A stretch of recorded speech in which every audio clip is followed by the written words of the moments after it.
scale there. Joining me now, Tesla investor and Gerber Kawasaki CEO Ross Gerber. Ross, the crowd of Tesla faithful were really cheering, but what does the sell-off in the stock say to you? It says to me it's going to be years till they have a new vehicle.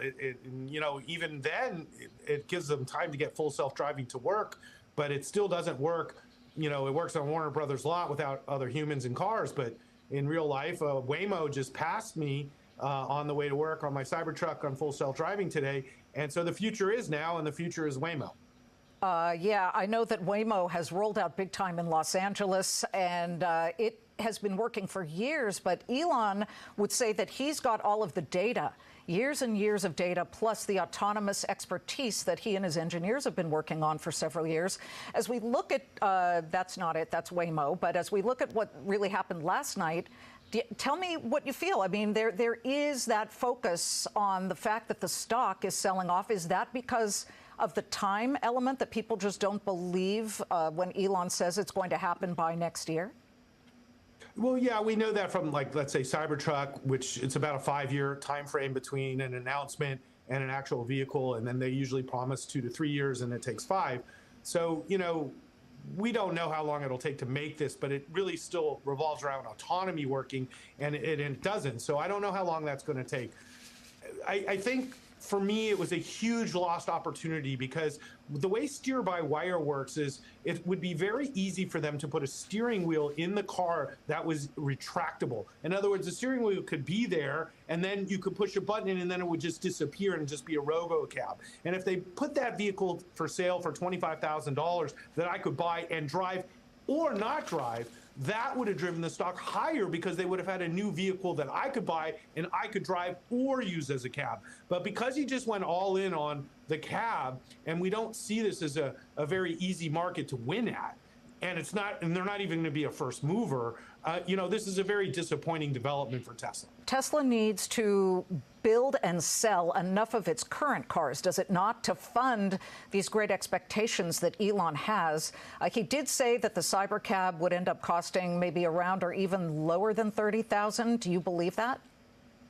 Well, yeah, I mean, you can buy a Tesla now for $27,000 on the used market. That's almost like a brand new car. And I think the cost of production continues to go down in batteries. So I think it's actually not that hard for them to do that when you look at it as a stripped down Model Y without all the wonderful features within a Model Y. But I still think that we're in a world where people want to own their own vehicles, and they want to have the option to rent them out, but not the requirement. And by building basically a fleet of robotaxis that really aren't cars that the consumer is supposed to use themselves, I think is a very narrow-minded and narrow-focused, and difficult business to be in. And people want to buy these cars and drive them.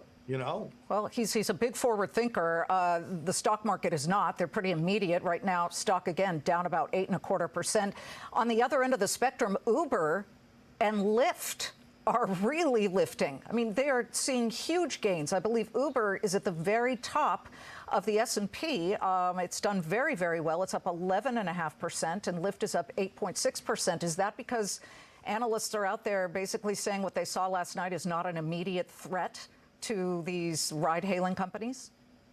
I mean, I'll take it a step further. No, I do own Uber, and we own it in my fund GK. Okay. And I'm very bullish on Uber, because when you talk about the data, what Tesla's data is actually driving experiential data. And when you look at Uber's data, it's actually cab data, like where we go, when we need it, dealing with surge pricing, knowing when demand is needed and where. We all expect to get an Uber in less than 10 minutes, and being able to do that is incredibly hard. So the real winner here is Uber, because it doesn't look like they're going to have any competition anytime soon from Tesla, firstly. And secondly, they're partnered now with Waymo in several cities. And I think Waymo is going to realize the most important issue in running a Robocab service is where you're going to get the customers. And this is a question I keep asking the Tesla people. Where are they going to get the customers? The customers are on Uber. The customers are on Lyft. The customers are now using Waymo like we are here in Santa Monica every day.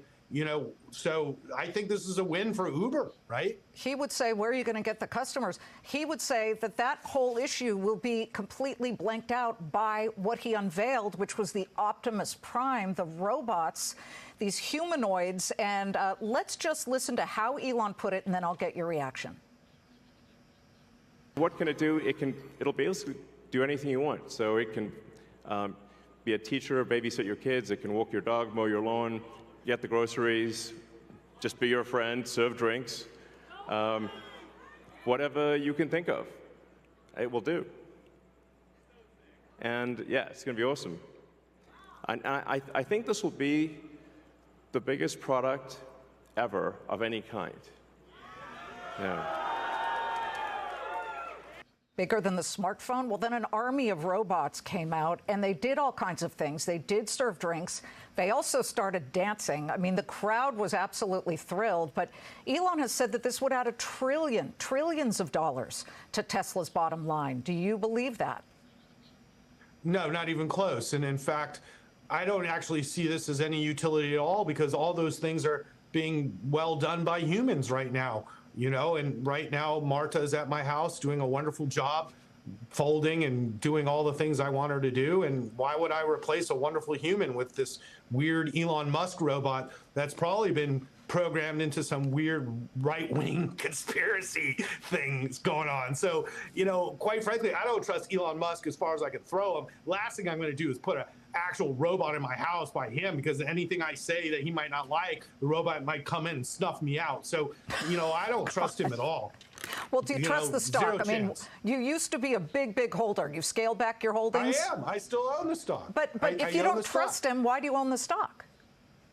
You know, this is a new recent development now that he's head of the Republican Party with Trump. I mean, when did that start? You know, so to me, his foray into politics is directly contradictory to what's best for Tesla. And the fact that he's supporting somebody who supports oil is actually completely contradictory to Tesla. So right now, the biggest issue Elon has is that nobody wants to buy his cars. And many people, maybe somebody I know here, sold their car because they're so disgusted with them. And, you know, it's a lot of people here do not want anything to do with Elon Musk. He's one of the most disliked people in the world now, and it's unfortunate, but it's the byproduct of the choices he's making, and it makes it very hard to sell cars. It's just very hard when you're this involved with politics. Well, as we look at the business aspect of this, again, the stock is down about 8 1/3% at the moment. Ross, thank you very much. We appreciate you weighing in on this.